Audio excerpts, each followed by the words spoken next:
Boa tarde a todos.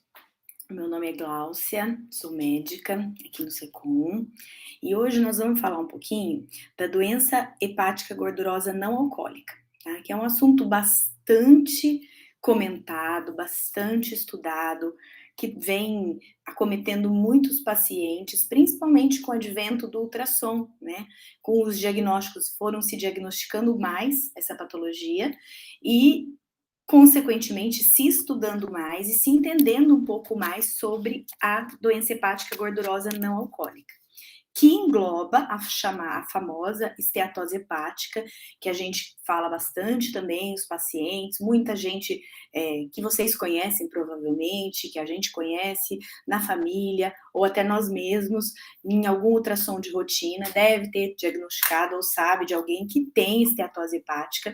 Mas o que é isso? O que é a doença hepática gordurosa, né, não alcoólica? Porque a alcoólica não vai ser o nosso tema hoje, mas a alcoólica muito se fala, a gente já sabe, já é muito mais estudada, que pode levar a cirrose, mas até então não se falava muito da doença hepática gordurosa não alcoólica. E o que pode levar o paciente a ter a doença hepática gordurosa não alcoólica? Qual a sua importância? Qual é a necessidade de investigar, diagnosticar, claro, e tratar, né? Acompanhar esse paciente, por quê? Então é isso que nós vamos falar hoje um pouquinho nessa aula, tá? Vou compartilhar aqui com vocês, então, a minha tela.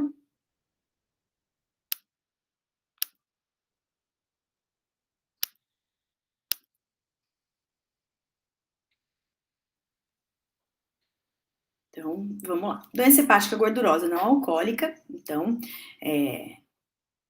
a gente sabe então que é o acúmulo de gordura no fígado, tá? Então, como diz o próprio nome, é doença hepática, uma doença do fígado e causada por um excesso de gordura. Então, nós temos aqui o fígado gorduroso. Deixa eu ver se eu consigo colocar o apontador, ativar o apontador aqui. Um fígado gorduroso, então um fígado com excesso de gordura.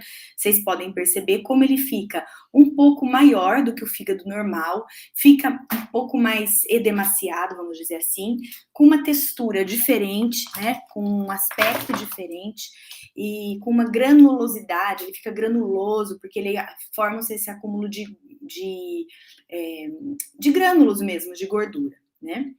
Então, falando um pouquinho mais, até para a gente entender onde fica o fígado, que órgão é esse, para que ele serve, até para a gente também entender o porquê de estudar a doença hepática gordurosa não alcoólica.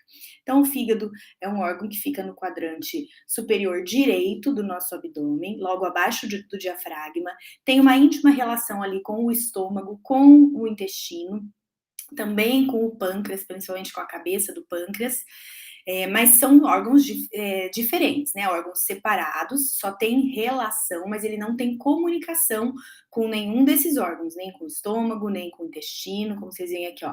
Estômago, duodeno, que é o começo do intestino, o pâncreas está aqui, esse amarelinho, aqui a gente tem o intestino transverso, né? O ascendente, o descendente. Então, ele tem uma íntima relação aqui com o intestino, com o estômago, duodeno e a cabeça do pâncreas que está aqui atrás, tá? Mas ele não tem comunicação com esses órgãos, tá? Ele é um órgão sólido, quer dizer, ele não é um órgão, ele não tem luz, ele não tem um espaço, nada, né? Uma luz do órgão, ele é um órgão sólido, tá? Entendendo também um pouquinho quais as funções do fígado. Bom, o fígado tem muitas funções, nós não vamos entrar detalhadamente em cada uma delas, mas só para vocês entenderem, então, por que é importante estudar o fígado e saber quais as doenças que acometem o fígado e como tratá-las? Porque se você alterar essas funções hepáticas, você vai ter uma alteração, às vezes, no metabolismo todo do corpo, né? Então, o fígado é responsável pela lipogênese, né? Então, ele produz gordura, ele converte a amônia em ureia, ele armazena e ativa proteínas, neutraliza e elimina substâncias tóxicas, principalmente medicamento, quando a gente toma algum medicamento, quando a gente ingere álcool, é no fígado que há essa metabolização. Ele é responsável pela glicogênese, então ele produz glicose também pra gente, né? Produção dos precursores das plaquetas, então ele é importante para a coagulação do sangue, ele faz a síntese do colesterol, tá aí também então a importância dele para o nosso metabolismo do colesterol, para o metabolismo das proteínas, o metabolismo dos carboidratos e o processamento de hormônios. Então, quando a gente tem doenças hepáticas que começam a acarretar a disfunção do órgão, a gente começa a ter alterações em todas essas funções, e isso tudo vai levar a alterações no corpo todo. Tá? Então, isso é só para ilustrar para vocês e também para causar um pouquinho vamos dizer assim, não é constrangimento, mas talvez para impactar, de fato, para todo mundo perceber o que é a doença gordurosa não alcoólica. Então, isso é um intraoperatório, né? Me parece um intraoperatório, ou talvez uma autópsia, mas já é o órgão exposto. Então, aqui vocês conseguem ver a vesícula biliar, tá? E aí você vê como fica a superfície do fígado, que é para ser uma superfície lisa. Todo mundo já viu um fígado, pelo menos um fígado de boi, né? Quem aqui não comeu nunca um fígado de boi? A gente já viu fígado de galinha na farofa. Vocês sabem que é um órgão sólido e liso. O fígado é muito liso, né? É um órgão basicamente repleto e cheio de sangue, né? E ele, com a gordura, olha como esse fígado fica todo nodular, todo cheio de gordura na sua superfície e também dentro dele. A gente não tem uma foto aqui dele aberto. Ah, talvez eu tenha. Então, mais para frente a gente vai ver.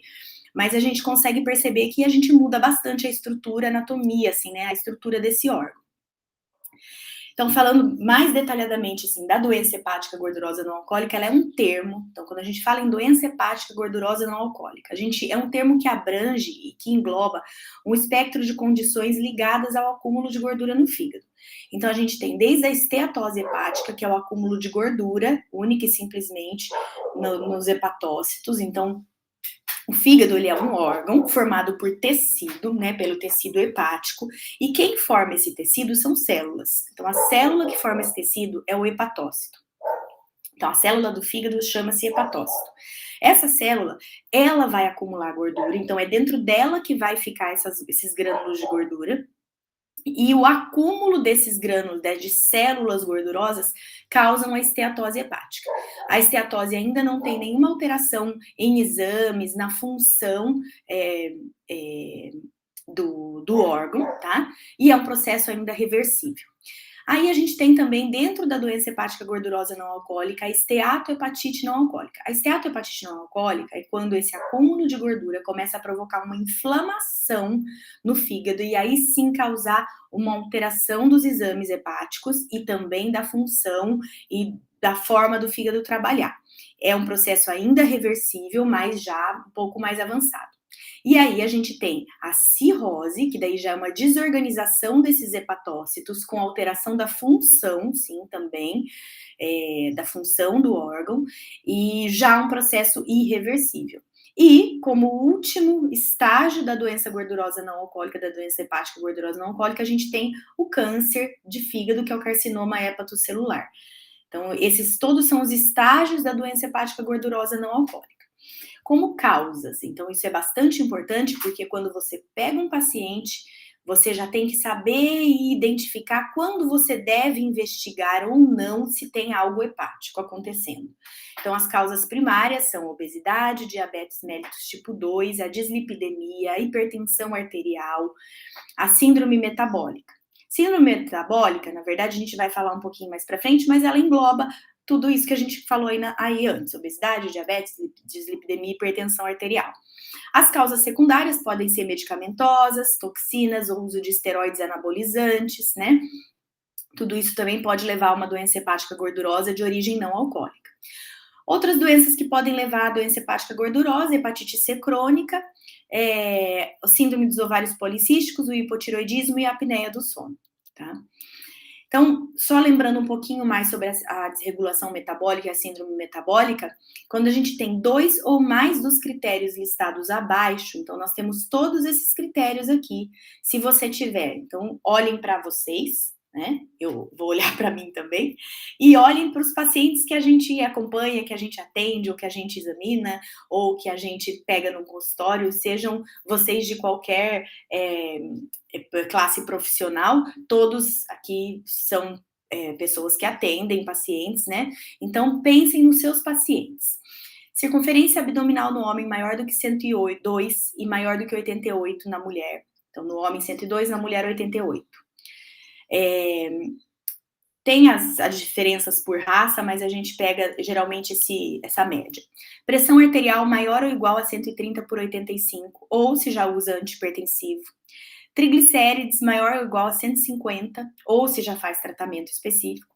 Colesterol HDL menor que 40, até para homem, menor que 50 para mulher, ou se já usa medicamento específico para tratar dislipidemia.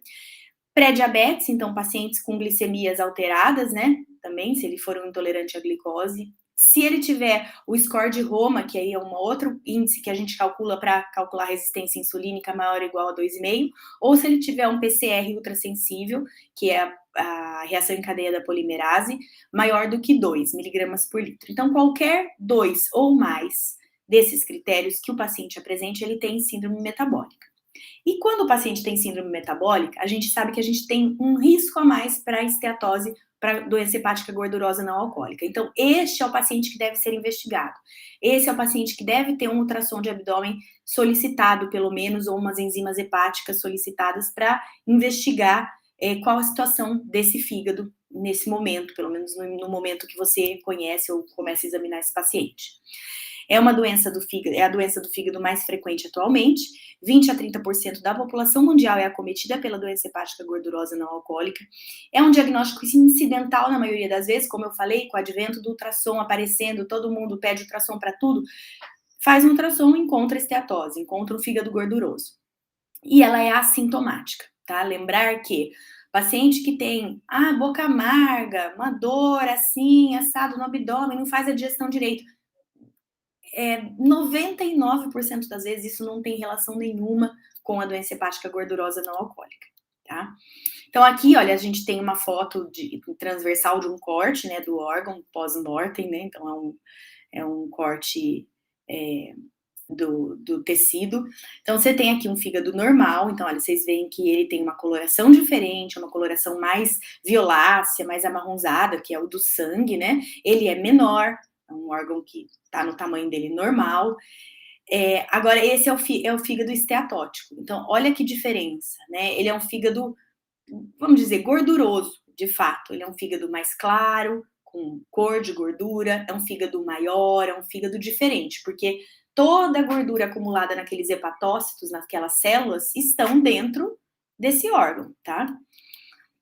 Então, só para ilustrar, eu gosto bastante de trazer bastante ilustração para que isso fique claro, para que vocês olhem e lembrem disso, do desenho, e saibam como acontece. Então, o fígado normal, você tem as células todas muito bem organizadas, né? Os núcleos são corados aqui, ó, de azul. Então, vocês vão vendo aqui todas as célulazinhas aqui bem organizadinhas, né? Na verdade, aqui, ó, toda a organização dos hepatócitos. Aí aqui é uma célula, já é um fígado com esteatose, quer dizer, em cada celulinha vai acumulando aqui, ó, umas gordurinhas no citoplasma dessa célula, né? Dentro da célula. E aí você vai já tendo um acúmulo de gordura. Depois você já dá esteatose, aqui pulou, não tem a esteatohepatite não alcoólica, já pulou para cirrose, mas o que acontece? Essa gordura, ela passa a ser substituída por fibrose. Então, esses que parecem aqui estradas, né, passando no meio das células, é a fibrose que já começa a acontecer nessas células que já foram desorganizadas e acumuladas aí com gordura. Essa fibrose já é um processo irreversível, você não consegue mais reverter. Esse fígado vai ficar assim até o dia que esse paciente morrer, né? Então, por isso que a gente tem que cuidar e prestar muita atenção daqui para cá, porque daqui para cá a gente não tem mais muito o que fazer para reverter essa situação, tá?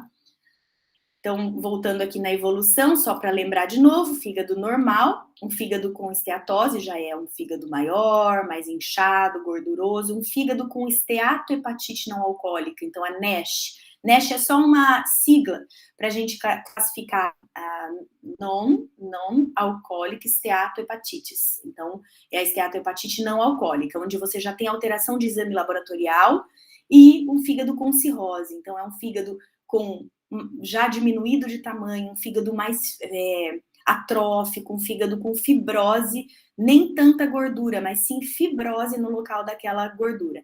E a fibrose é o quê? É tecido cicatricial, é um tecido que não serve para nada, é um tecido que não tem função, aquela célula já perdeu sua função, é como uma cicatriz, tá? O diagnóstico da doença hepática gordurosa não alcoólica se dá majoritariamente, prioritariamente por um exame de imagem. Então, você precisa ter ou um ultrassom, ou uma tomografia, ou uma ressonância nuclear magnética, para identificar de fato e olhar e ver um aspecto de fígado gorduroso. Os exames laboratoriais também são importantes, principalmente porque eles vão ajudar a investigar os fatores metabólicos, que é tudo aquilo que eu falei anteriormente, o diabetes, a hipertensão, dislipidemia, hipertensão é exame clínico, né, mas os laboratoriais, hipotiroidismo, então você vai ver vai ter bastante informação para você poder ajudar esse paciente e tratá-lo.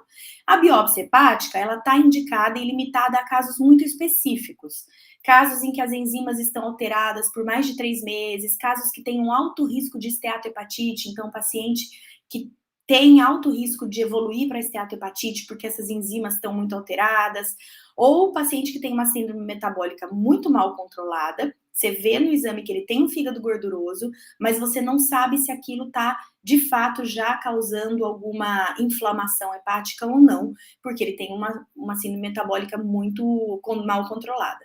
Aqueles que a gente consegue controlar com atividade física, com melhora da dieta, às vezes até com medicação, que você controla a síndrome metabólica, você também vê melhora no exame de imagem, tá?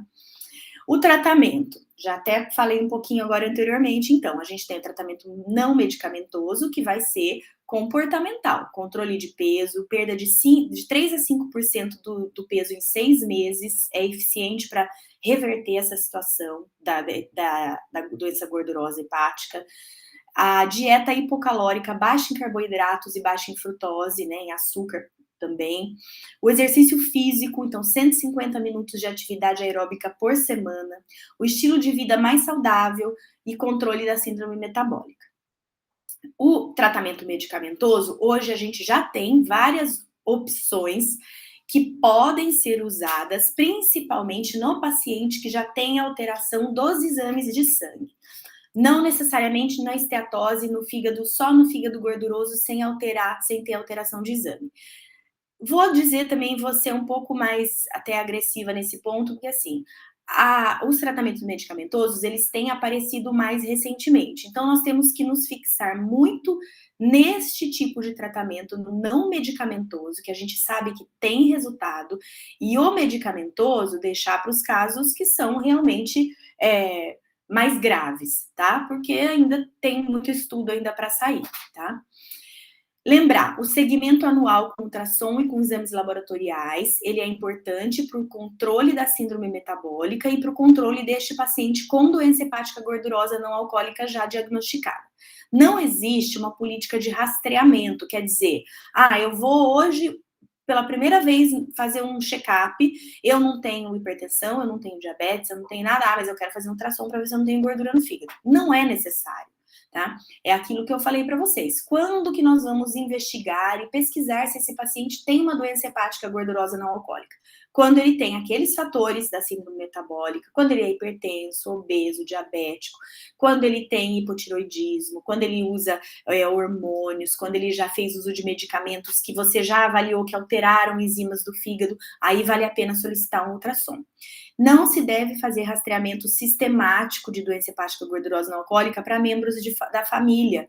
Então, por exemplo, vou dar um exemplo. Meu pai tem doença hepática gordurosa não alcoólica. Eu não preciso ficar rastreando e vendo se eu também tenho, porque isso não é uma questão genética e não vai me ajudar, não vai agregar em nada, vai gastar exame, vai fazer exame desnecessário. Então, assim, como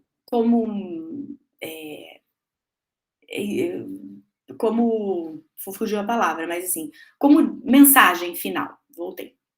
Como mensagem final para vocês, lembrar que doença hepática gordurosa não alcoólica é uma doença que está intimamente associada com doenças do metabolismo, do colesterol, da hipertensão, do diabetes mellitus tipo 2 e da obesidade, assim como aquelas outras causas que eu comentei, mas essas precisam ficar muito claras porque são coisas que são muito comuns e a gente precisa tomar cuidado avaliar esses pacientes que a gente está vendo no nosso dia a dia para orientá-los, que talvez seja importante fazer uma avaliação, também ultrassonográfica, uma avaliação do fígado.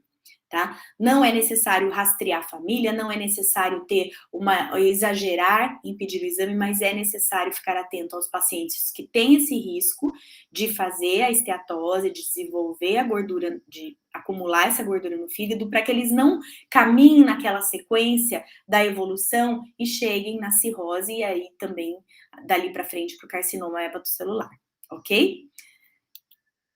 Aqui estão as referências que eu utilizei, tem até muitas outras, mas eu coloquei as principais. E estou à disposição de vocês, se vocês precisarem, podem me procurar e fiquem à vontade, ok? Até logo, até mais, tchau.